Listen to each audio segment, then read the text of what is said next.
Assalamualaikum warahmatullahi wabarakatuh. Perkenalkan, kami dari kelompok 5 dari mata kuliah fikih ibadah. Kami akan menjelaskan mengenai tentang puasa dan zakat.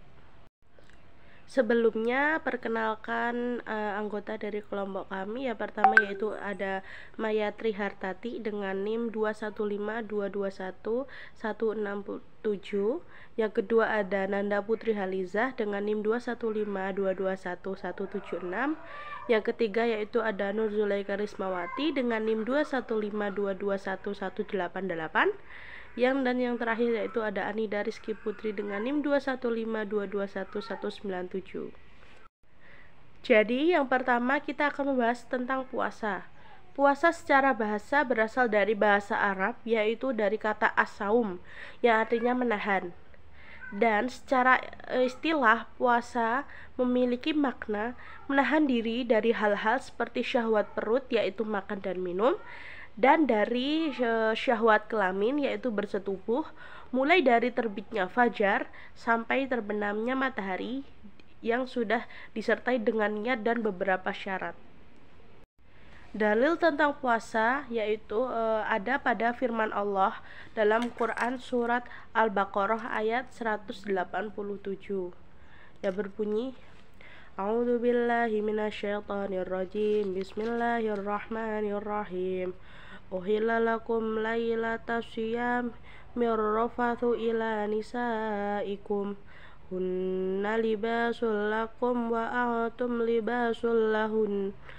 Alimallahu annakum kuntum takhtanuna anfusakum fataba alaikum wa afa ankum fal'an nabasiruhunna wabtaghu ma kataballahu lakum wa kulu washrabu hatta watabayyana lakumul khaytul abdu minal khaytil aswadi minal fajar thumma atimus siyama ilal lail wala tubasiruhunna wa antum akifuna fil masajid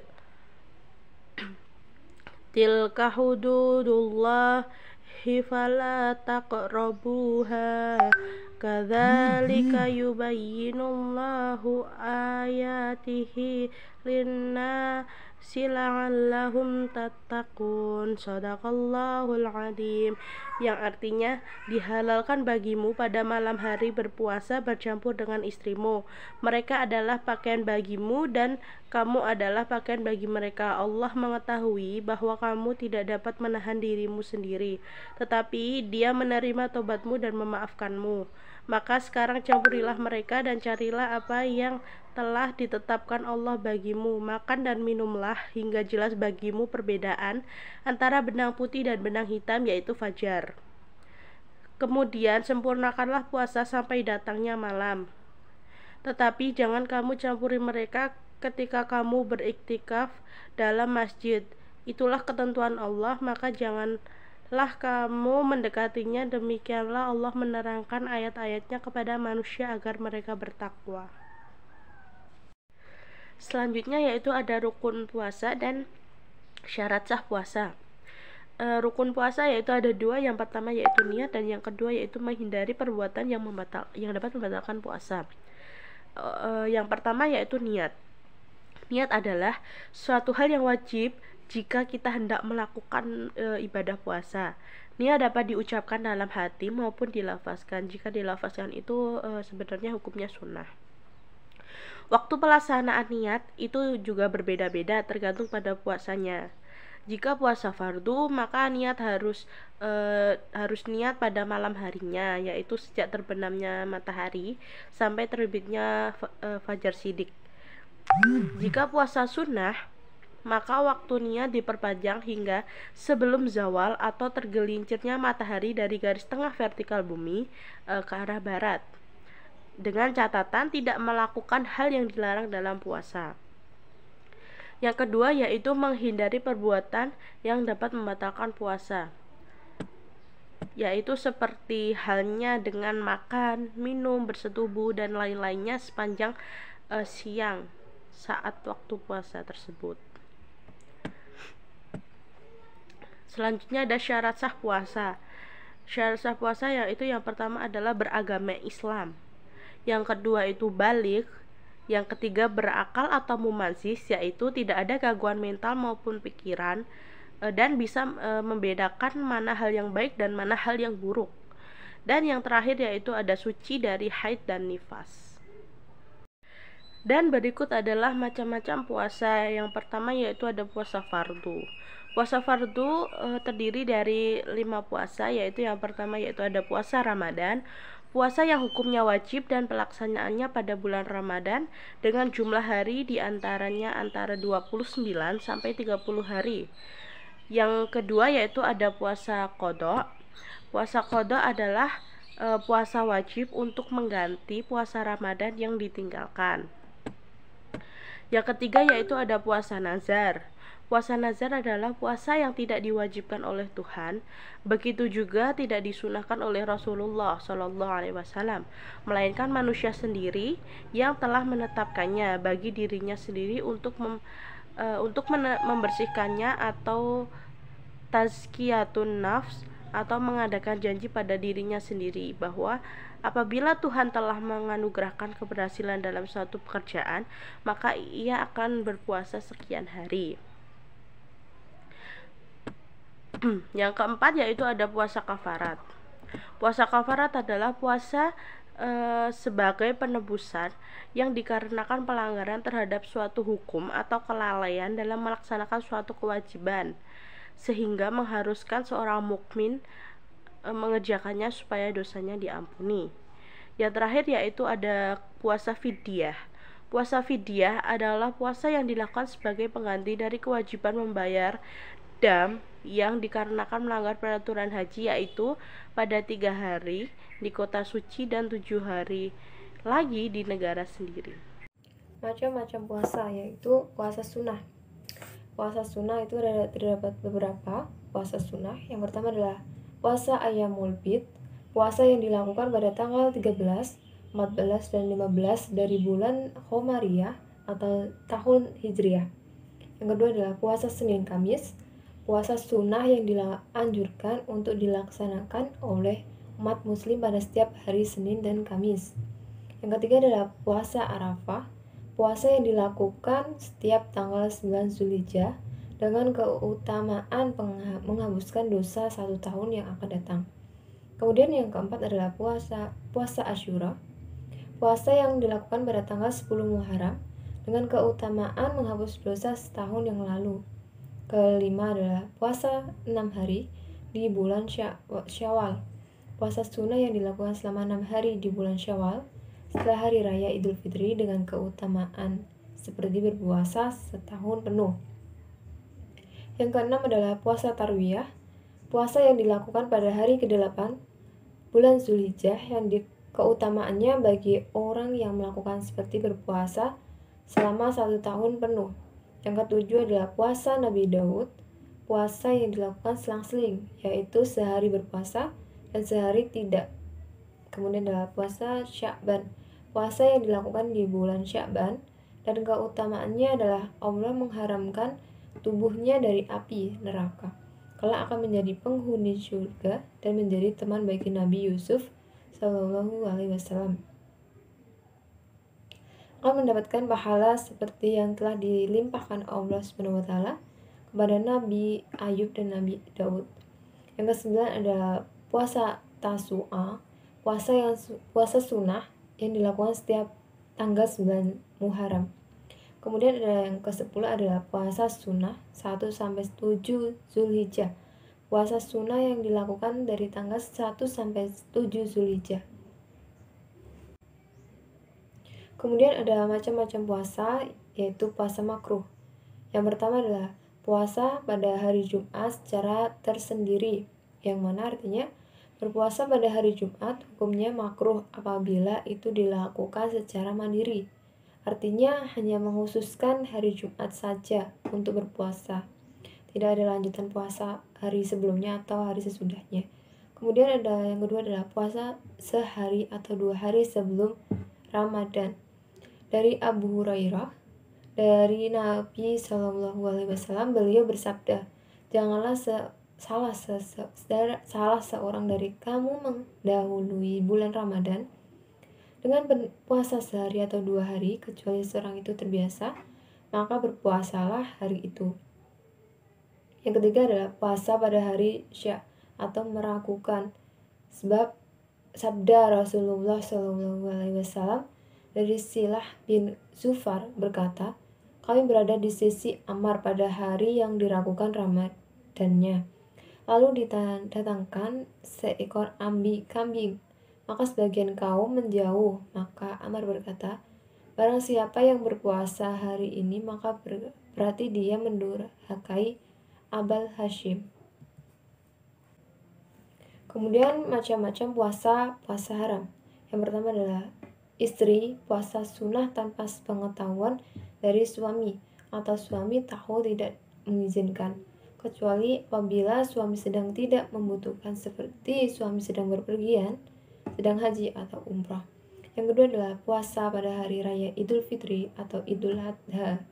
Puasa pada hari Tashrik, yaitu hari ke-11, ke-12, dan ke-13 bulan Zulhijjah, kecuali untuk dam seperti ganti dari menyembelih kurban.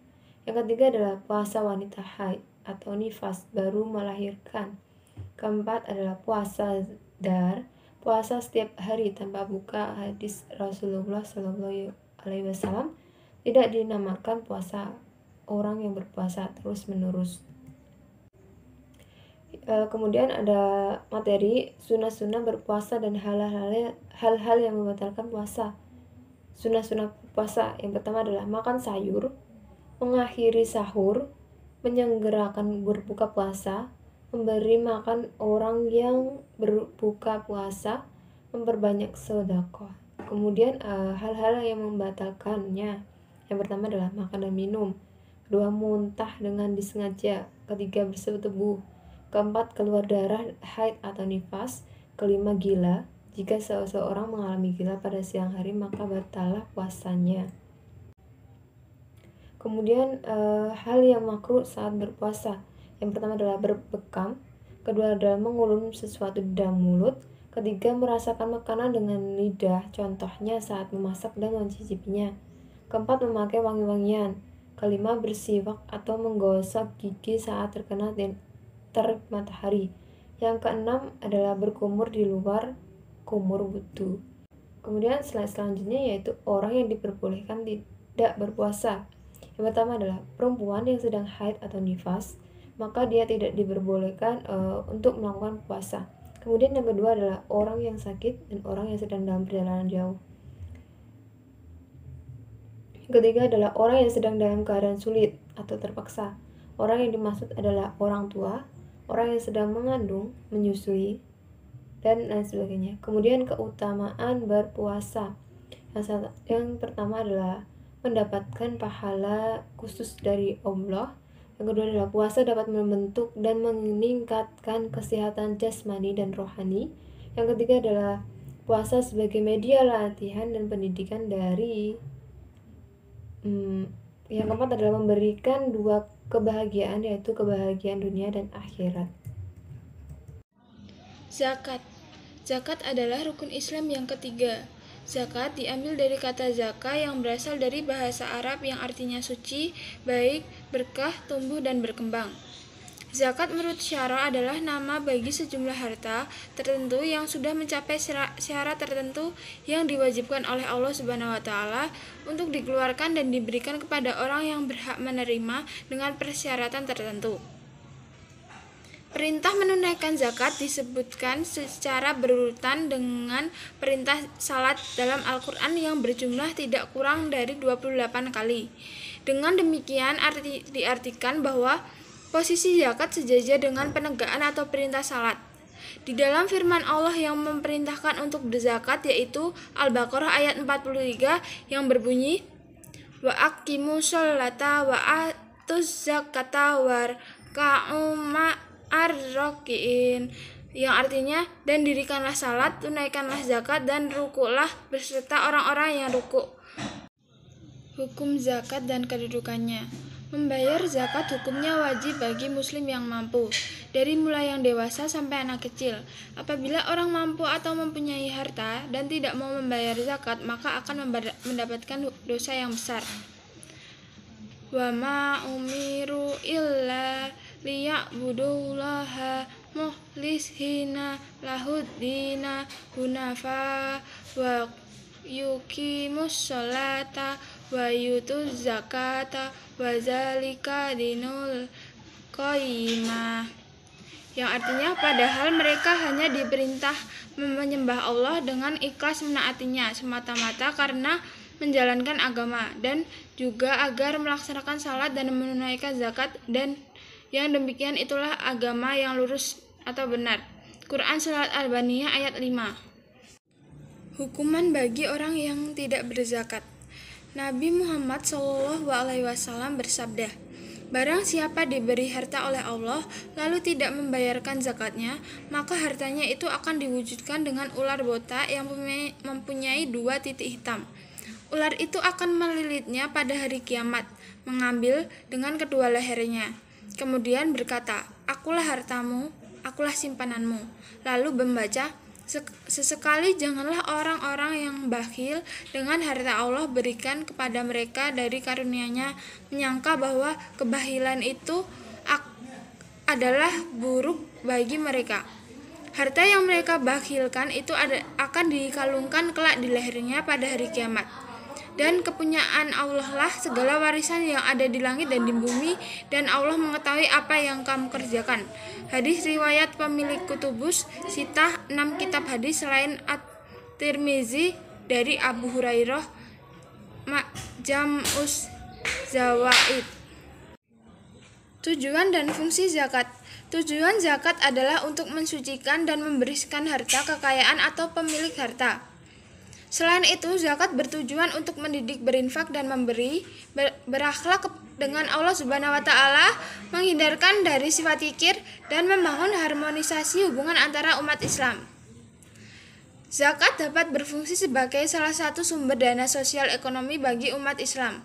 Artinya, pendaya gunaan zakat yang dikelola oleh Badan Amil Zakat tidak hanya terbatas pada kegiatan-kegiatan tertentu saja yang berdasarkan pada orientasi konvensional, tetapi dapat pula dimanfaatkan untuk kegiatan-kegiatan ekonomi umat, seperti dalam program pengentasan kemiskinan dan pengangguran dengan memberikan zakat produktif kepada mereka yang memerlukan sebagai modal usaha. Barang yang dizakati. 1. Al-Milk Al-Tam, yaitu harta yang dikuasai secara penuh dan dimiliki secara sah yang diperoleh dari usaha, bekerja, warisan atau pemberian yang sah. Kemungkinan dipergunakan, diambil manfaatnya atau kemudian disimpan. 2. An-Namaz, yaitu harta yang berkembang, contohnya harta peternakan. 3. Telah mencapai nisab atau telah mencapai ukuran tertentu yang mana setiap harta nisabnya tidaklah sama. 4. Telah melebihi kebutuhan pokok, yaitu kebutuhan minimal yang dibutuhkan seseorang dalam keluarga yang menjadi tanggung jawabnya untuk kelangsungan hidupnya. 5. Telah mencapai 1 tahun atau haul untuk harta-harta tertentu, semisal perdagangan. Syarat wajib zakat. Yang pertama Islam, kedua merdeka, ketiga balik dan berakal, keempat harta yang dikeluarkan adalah harta yang dizakati, kelima telah mencapai nisab, keenam harta milik penuh, ketujuh kepemilikan harta telah mencapai 1 tahun, kedelapan tidak dalam keadaan berhutang. Di sini saya akan melanjutkan presentasi dari Nanda Putri Halisa. Oke, di sini saya akan mempresentasikan tentang syarat sah zakat. Seperti yang dikatakan di awal tadi ya, bahwa syarat sah zakat itu ada 2. Yang pertama ada niat, dan yang kedua ada tamlik. Apa sih itu yang dimaksud dengan niat? Niat dalam Islam dijadikan sebagai syarat utama dan pertama yang harus diucapkan dalam melaksanakan semua ibadah, termasuk dalam melaksanakan zakat. Jika salah niat, suatu ibadah yang seharusnya mendapatkan pahala bisa terbalik mendapatkan dosa. karena niat yang salah. Kemudian, bagaimana jika seseorang melaksanakan zakat namun ia lupa tidak mengucapkan niat?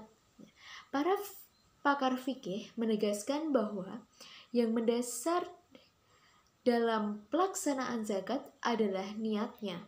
Ya, jadi teman-teman, niat merupakan syarat sah zakat ya.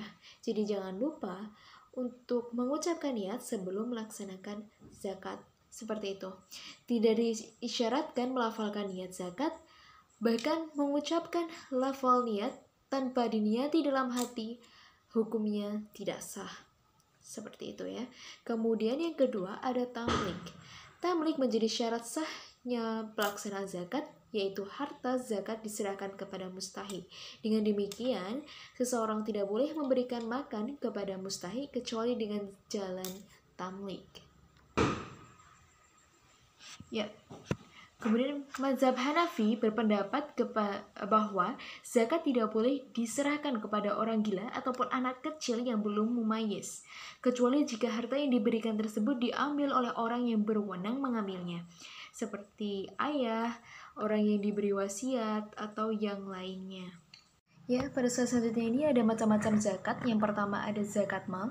Zakat mal atau harta adalah bagian dari harta kekayaan seseorang atau badan hukum yang wajib diberikan kepada orang-orang yang kurang mampu setelah memenuhi syarat dikeluarkannya zakat. Dalam zakat mal memiliki beberapa macam. Yang pertama ada emas dan perak.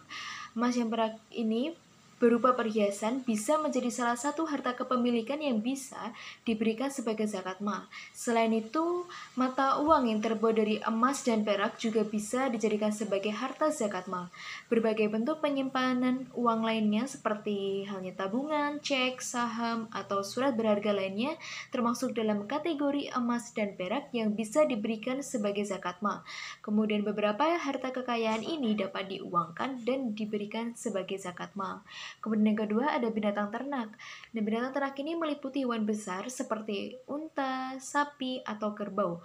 Bisa juga hewan kecil seperti kambing, domba, ayam, itik, atau burung. Kemudian yang ketiga ada hasil pertanian. Nah, di hasil pertanian ini seperti apa saja? Yaitu ada biji-bijian, kemudian umbi-umbian, sayuran, buah-buahan, tanaman hias, rumput-rumputan, dan lain sebagainya. Untuk harta perniagaan ini yaitu semua yang diperuntukkan untuk diperjualbelikan. Harta perniagaan ini bisa berupa barang seperti peralatan, pakaian, makanan, perhiasan, dan lain sebagainya. Kemudian yang kelima ada madin dan kekayaan laut. Istilah madin ini mungkin masih asing ya di telinga teman-teman. Ya, jadi madin ini adalah hasil tambang atau benda-benda yang ada di dalam perut bumi dan memiliki nilai ekonomis seperti emas, perak, timah, kemudian tembaga, marmer, giok, minyak bumi, atau batu bara. Kemudian untuk kekayaan laut adalah segala sesuatu yang didapat dari dalam laut. Salah satu contohnya adalah mutiara. Kemudian dari kas atau barang temuan ya. Gitu. Oke, kemudian yang kedua ada zakat fitrah. Zakat fitrah adalah zakat yang wajib dikeluarkan oleh setiap umat muslim pada akhir puasa Ramadan atau sebelum melaksanakan sholat Idul Fitri yang berupa makanan pokok seperti gandum, beras, atau jagung. Kemudian yang ketiga ada zakat investasi. Apakah zakat investasi? Investasi itu, zakat investasi adalah zakat yang harus dikeluarkan dari kekayaan yang mengalami pertumbuhan seperti pabrik, kemudian gedung, dan alat-alat transportasi. Zakat investasi dianalogikan sebagai zakat perdagangan sehingga perhitungannya disamakan dengan cara perhitungan hasil perdagangan. Jadi seperti itu ya teman-teman. Oke, kemudian macam-macam zakat berikutnya ada zakat profesi. Jadi di sini ada dua macam pekerjaan yang menghasilkan uang ya teman-teman. Yang pertama ada pekerjaan yang dikerjakan sendiri tanpa bergantung pada seseorang, yang artinya berkat kecekatan, tenaga, dan juga otak seseorang tersebut ia dapat menghasilkan uang. Contoh pekerjaannya seperti dokter, insinyur, seniman, kontraktor, kemudian ada akuntan, dan lain sebagainya. Kemudian yang kedua ada penghasilan yang selama telah mencapai 1 nisab, maka wajib bagi pemiliknya untuk mengeluarkan zakat. Oke, jangan lupa ya teman-teman, nisab adalah batas minimal harta yang wajib dikenakan zakat. Kemudian yang kelima ada zakat saham dan obligasi. Apa itu saham dan obligasi? Saham adalah hak pemilikan tertentu atas kekayaan satu perseorangan terbatas atau penunjukan atas saham tersebut. Sedangkan obligasi adalah perjanjian tertulis dari bank, perusahaan, atau pemerintah kepada pembawanya untuk melunasi sejumlah pinjaman dalam masa tertentu dengan bunga tertentu pula. Nah, saham dan obligasi ini dipandang sama dengan barang perdagangan, jadi perhitungan zakatnya itu dianalogikan dengan hasil perniagaan. Bisa dipahami ya teman-teman? Adapun juga golongan orang yang berhak menerima zakat dan ada pula golongan yang tidak berhak menerima zakat. Siapa saja itu? Oke, mari kita bahas satu persatu ya. Di sini ada golongan yang berhak menerima zakat. Yang pertama ada fakir. Apa itu fakir? Jadi teman-teman, fakir adalah orang yang tidak mempunyai harta dan kemampuan sama sekali untuk berusaha atau memiliki harta dan kemampuan yang sangat terbatas sehingga tidak dapat memenuhi kebutuhannya serta orang yang harus dibiayainya. Sedangkan orang yang akan menjamin tidak ada. Kemudian yang kedua ada miskin. Miskin adalah orang yang memiliki kemampuan untuk berusaha, berbadan sehat, dan juga tidak cacat, tapi hartanya tidak cukup untuk memenuhi kebutuhannya beserta keluarganya sehingga membutuhkan pertolongan orang lain. Seperti itu. Kemudian yang ketiga ada amil. Amil adalah orang yang bertugas mengurus atau mengumpulkan zakat sehingga ia tidak memperoleh gaji ataupun upah selain dari pembagian zakat itu. Kemudian ada mu'alaf, tentu ini sudah tahu ya teman-teman apa itu mu'alaf, yaitu orang yang dari agama lain yang kemudian berpindah agama ke agama Islam. Kemudian yang kelima ada riqab. Riqab adalah hamba sahaya yang telah dijanjikan tuannya kalau dia boleh menebus dirinya dengan sejumlah uang yang telah ditentukan. Kemudian yang keenam ada gorim. Gorim adalah orang-orang yang memiliki hutang dan tidak sanggup melunasinya. Kemudian yang ketujuh ada fisabilillah. Fisabilillah adalah setiap jalan yang menuju pada keridhaan Allah. Seperti apa? Yaitu seperti pengembangan pendidikan, kemudian membangun masjid, dakwah, sekolah, dan lain sebagainya. Kemudian terakhir ada ibnu sabil atau musafir, yaitu orang-orang yang sedang melakukan perjalanan jauh ya teman-teman, yang membutuhkan pertolongan atau ongkos untuk melanjutkan perjalanannya sampai ke tempat yang dituju namun dengan syarat bukan untuk maksiat ya, maka ia berhak mendapatkan zakat. Kemudian ada pun juga golongan yang tidak berhak menerima zakat. Yang pertama ada orang kaya. Tentu saja ya teman-teman, orang kaya tidak akan mendapatkan zakat karena harta mereka berlimpah gitu. Maka mereka lah yang seharusnya memberikan zakat dan membantu orang-orang yang membutuhkan. Yang kedua ada anak kecil yang dianggap kaya dikarenakan orang tuanya yang kaya. Yang ketiga ada orang kuat yang mampu bekerja. Tentu saja orang kuat itu akan dapat bekerja lebih keras lagi agar ia bisa memperoleh uang untuk mencukupi kehidupan keluarganya. Yang keempat ada orang kafir, murtad, dan orang yang memerangi Islam itu tidak berhak untuk menerima zakat. Kemudian ada istri, kedua orang tua, dan yang terakhir ada keluarga dari Nabi Muhammad SAW. Teman-teman, untuk tabel penghitungan zakat ini sudah jelas ya. Di makalah juga sudah ada, di PPT juga saya tambahkan.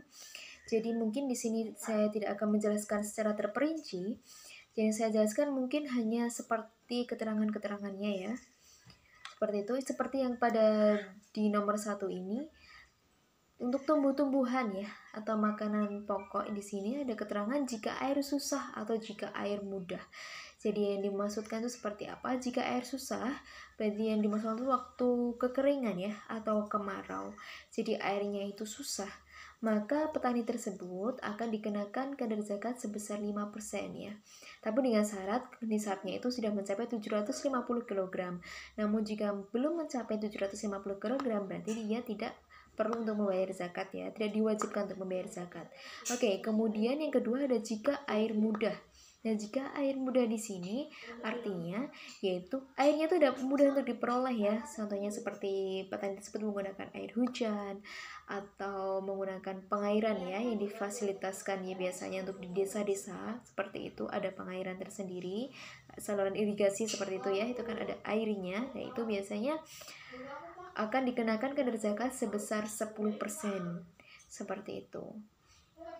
Ya, pada slide selanjutnya ada contoh penghitungan zakat. Jadi di sini teman-teman sebenarnya contoh penghitungan zakat itu ada banyak sekali seperti yang sudah dicantumkan dalam makalah ya. Jadi di PPT ini saya hanya mengambil 2 contoh penghitungan zakat saja karena jika saya cantumkan semuanya itu akan membutuhkan waktu yang sangat lama ya untuk membahasnya. Jadi saya hanya mencantumkan 2 saja yang singkat dan juga yang menurut saya ini mudah. Seperti itu ya.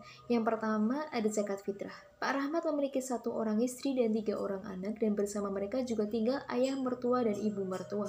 Berapa besar zakat fitrah yang harus dikeluarkan Pak Rahmat pada bulan Ramadan apabila harga beras 1 liter adalah Rp10.000? Oke, jadi ingat ya teman-teman rumusnya. Yang pertama ada kadar zakat fitrah yang harus dikeluarkan oleh setiap jiwa adalah 3,1 liter atau 2,5 kg. Dan juga diketahui bahwa dalam keluarga Pak Rahmat tersebut ada 7 orang ya. Ada Pak Rahmat, kemudian 1 istri, 3 orang anak, ayah mertua dan ibu mertua. Oke, kemudian cara menghitungnya dengan mengalihkan kadar zakat dengan harga 1 liter beras tadi yaitu 3,1 dikalikan dengan Rp10.000, maka hasilnya adalah Rp31.000. Belum sampai di situ aja teman-teman untuk penghitungannya. Kemudian ada lagi yaitu penghitungan berapa besar zakat yang akan dikeluarkan oleh Pak Rahmat, yaitu satu keluarga tadi yaitu 7 orang dikalikan dengan 31.000, maka zakat yang harus dikeluarkan adalah Rp217.000. Kemudian yang kedua ada zakat peternakan.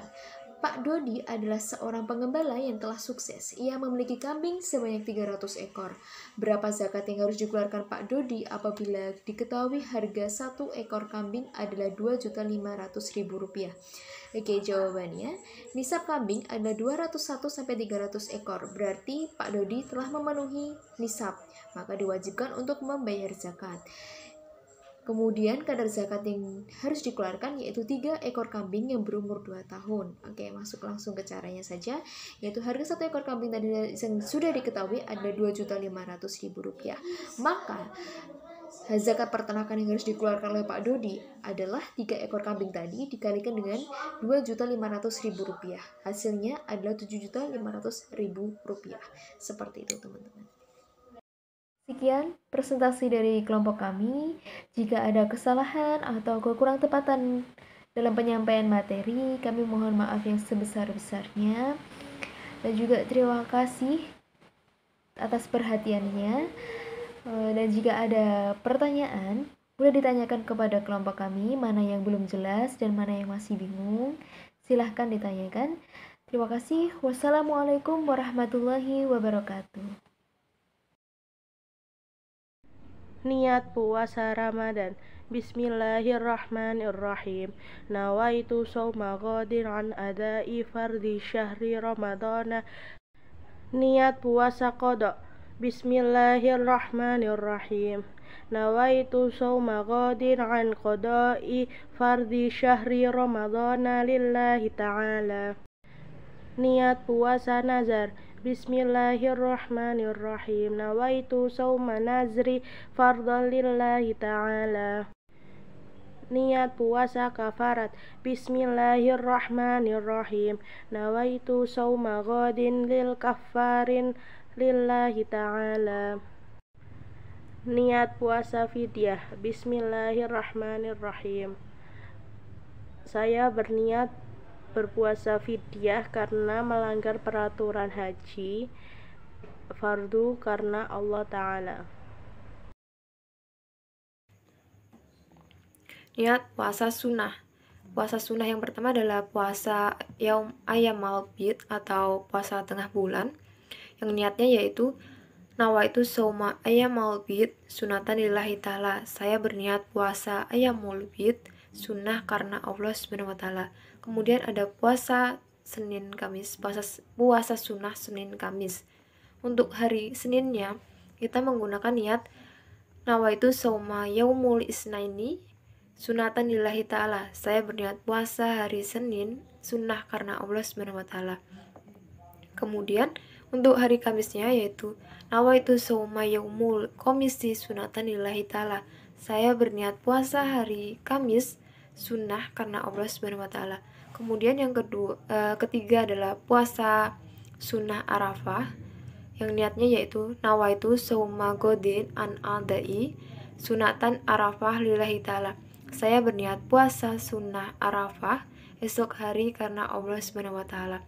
Kemudian ada puasa sunnah 6 hari di bulan Syawal, yang niatnya yaitu nawaitu shauma godin an adai sunatis syawali lillahi ta'ala. Saya berniat puasa Syawal esok hari karena Allah Subhanahu wa taala. Niat puasa tarwiyah. Nawaitu shauma tarwiyata sunatan lillahi ta'ala. Niat puasa Nabi Daud. Nawaitu shauma Dauda sunatan lillahi ta'ala. Niat puasa Sya'ban. Nawaitu shauma syahri Sya'ban lillahi ta'ala. Niat puasa Tasu'ah. Nawaitu shauma ghadin min yaumi Tasu'ah sunatan lillahi ta'ala. Niat puasa sunnah 1-7 Dzulhijjah. Nawaitu shauma syahri Dzulhijjati sunatan lillahi ta'ala. Alhamdulillah. Bismillahirrahmanirrahim. Allahumma laka sumtu wa bika amantu wa ala rizkika aftartu dabat doma'u wa batalatil uruku wa sabatal ajru insyaallah.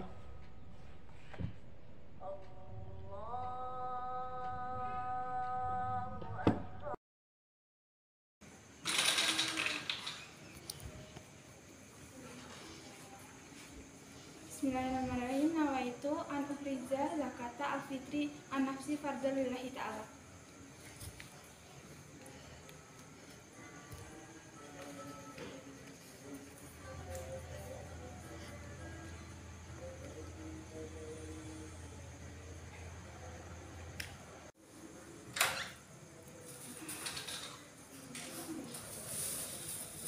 Bismillahirrahmanirrahim. Nawaitu an ukhriza zakata al-fitri an nafsi fardhan lillahi ta'ala.